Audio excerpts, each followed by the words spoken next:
दिल्ली से लेकर भोपाल तक बेबाकी के लिए सुंदरलाल तिवारी जाने जाते थे। इन्होंने विंध्य को विकास की पटरी से जोड़ने में अपना अहम योगदान दिया था।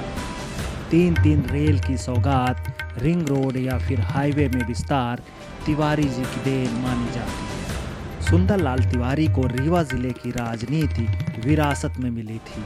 वह रीवा लोकसभा क्षेत्र से सांसद और गुड़ विधानसभा सीट से विधायक रह चुके हैं। मैं सुंदरलाल तिवारी जो लोकसभा का सदस्य निर्वाचित हुआ हूँ, ईश्वर की शपथ लेता हूँ कि मैं विधि द्वारा स्थापित भारत के संविधान के प्रति सच्ची श्रद्धा और निष्ठा रखूँगा। मैं भारत की प्रभुता और अखंडता अक्षुण्ण रखूँगा तथा जिस पद को मैं ग्रहण करने वाला हूँ उसके कर्तव्यों का श्रद्धापूर्वक निर्वहन करूँगा। सुंदरलाल तिवारी कांग्रेस के दिग्गज नेता स्वर्गीय श्रीनिवास तिवारी के छोटे बेटे थे। उनका जन्म मनगवा विधानसभा क्षेत्र के त्यूनी गांव में 13 दिसंबर 1957 को हुआ था। दादा ने उनकी शिक्षा दीक्षा के लिए बेहतर इंतजाम कराए थे। सैनिक स्कूल का छात्र बनकर 6वीं से 12वीं तक की नींव मजबूत की। फिर साइंस कॉलेज से बीएससी किया। इस दौरान सुंदरलाल तिवारी छात्र संघ अध्यक्ष चुने गए थे। टीआरएस कॉलेज से कानून की डिग्री लेकर वकालत की शुरुआत की। जल्द ही सफल वकीलों में उनकी गिनती होने लगी।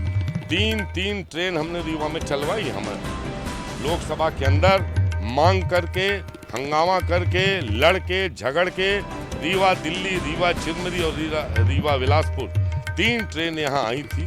बाईपास यहाँ रीवा में बना और रीवा मिर्जापुर रेल लाइन का मेरा सपना था जिसको मैंने लोकसभा में उठाया था, वो पूर्ण नहीं हो सका।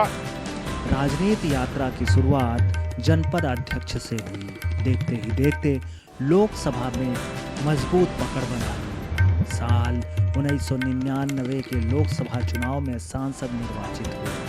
सुंदरलाल तिवारी रीवा संसदीय क्षेत्र से 5 बार लोकसभा का चुनाव लड़ चुके हैं, लेकिन सफलता सिर्फ एक बार ही मिली।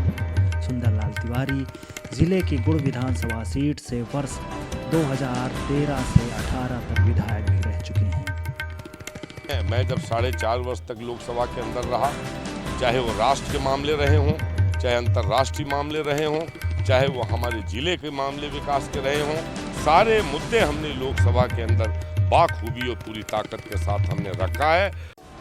साल 2018 के विधानसभा चुनाव में गुड़ विधानसभा से सुंदरलाल प्रत्याशी थे, लेकिन करारी हार मिली थी। यहाँ पहले नंबर पर भाजपा, दूसरे नंबर पर सपा और तीसरे नंबर पर कांग्रेस थी। पैंटी का प्रचार आता है, उसी तरह मोदी का भी प्रचार टीवी में आ रहा है। टीवी वोट नहीं डालेगी, वोट डालेगी इस देश की जनता।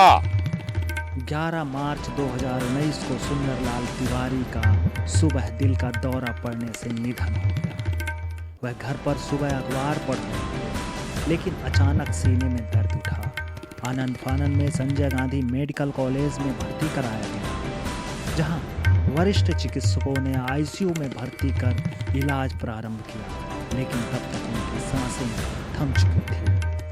इस तरह 65 वर्ष की उम्र में विंध्य की सियासत से तिवारी युग का अंत हो गया। उनके परिवार में पत्नी, एक पुत्र और एक पुत्री है। पुत्र सिद्धार्थ तिवारी भाजपा में शामिल होकर 74 विधानसभा सीट से विधायक हैं।